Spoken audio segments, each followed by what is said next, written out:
And one of the characters in this dialogue was a dunce, a dummy. And into the dummy's mouth he put the Pope's opinions. Well, you're not exactly going to ingratiate yourself into the Pope's favor by taking his view and putting it in the mouth of the idiot.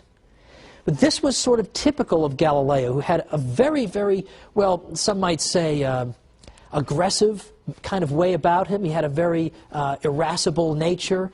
He had a personality that left a bit to be desired sometimes. So, for instance, if you disagreed with Galileo on something like the nature of sunspots, he would come out and publicly call you a blockhead. And this was not a subtle person. And there's no subtlety at work when you take the Pope's opinion and you put it in the words of the fool in your dialogue. Well, Father Greenberger, who was a Jesuit, who was a big fan of Galileo, had said that if he had just kept to the idea that this is a theory and had not tried to make it stick as absolute fact before it could be proven, there would never have been an issue. But what seems to have happened here, the way I read it, is that you've got several factors coming together simultaneously to bring about this unfortunate outcome in the Galileo case. You have the fact that Galileo can't actually prove this, and that there is a very good argument against it, the parallax shift argument. He can't answer that. You have the fact that Protestants are putting pressure on Catholics, saying you've got to stick to the Bible, you can't just indiscriminately go and adopt novel interpretations unless you've got really good reason. And then you have this clash of personalities between Galileo and the Pope. And that's a big problem as well. It's the way human nature is. Because as we've seen, this Pope, Urban VIII, had previously praised Galileo, had had no problem with Galileo publishing the Copernican theory, and even assured him that the Church would never condemn this theory. So it can't just be that the Church refuses to allow evidence or refuses to allow science. This was all allowed. The Galileo tragedy occurred because of the convergence of all these factors. Now, that doesn't excuse what happened. Galileo was, in 1633, told that he could not publish in this area at all. Does not excuse that. But on the other hand, it helps us to understand it a little bit better, and that's important too. Now, a good many scholars have begun to argue that people at the time, at least some of them, understood that the sentence against Galileo was intended in large part personally against him. Because, for example, Father Boscovich, whom we talked about last time, the father of atomic theory, openly used the idea of a moving earth in his work, and he never got in trouble, was never hauled before any church tribunal.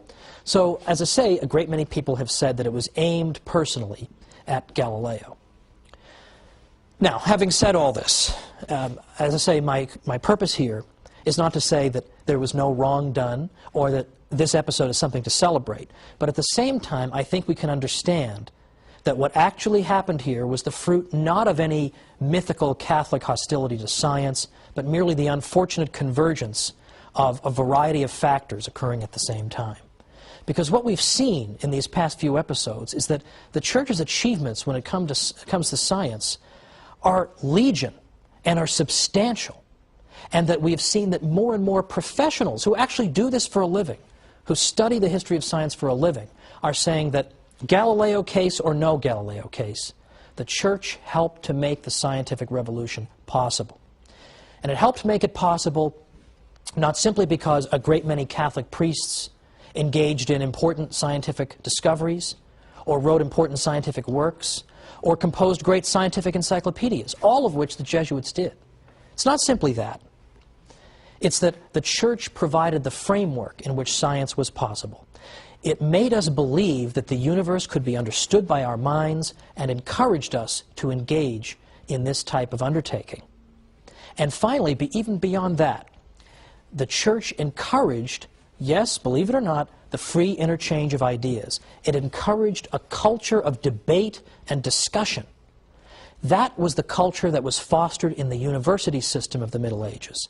And that's what we're going to look at next time. In the universities, we see the Western tradition of rigorous, rational debate, back and forth to discover the truth, taking root. And who was the great patron of that university system? The Catholic Church. So, I look forward once again to being with you and talking once again about another unfortunately unheralded aspect of our Western civilization, the Church's fostering of the university system, which gives us our great civilization. Thank you.